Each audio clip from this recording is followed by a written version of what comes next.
Wali Kota Palembang Ratu Dewa menegaskan jika rencana revitalisasi rumah susun akan kembali didorong dan menjadi salah satu prioritas evaluasi di tahun 2026 mendatang.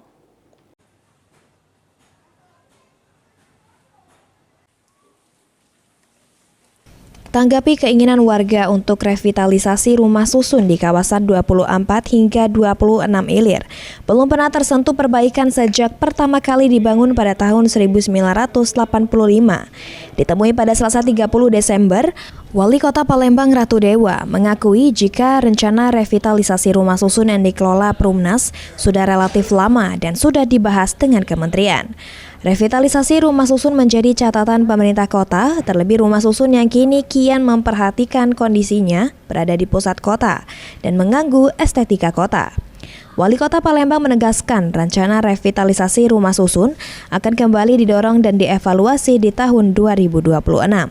Saat ini revitalisasi rumah susun terkendala masalah pendanaan serta rekolasi penghuni rumah susun. Jadi progres kita, menjadi catatan kita karena ini menjadi di pusat kota Palembang. Tentunya dari estetik tidak memadai. Ini juga akan kami dorong lagi supaya ada percepatan. Karena ini menyangkut masalah ya pendanaannya, juga masalah bagaimana kita bisa merelokasi warga yang ada di sana ketika ini harus dibangun. Saya kira ini menjadi prioritas, menjadi catatan kami evaluasi di tahun baru yang akan datang. Sandi Pratama, PAL TV.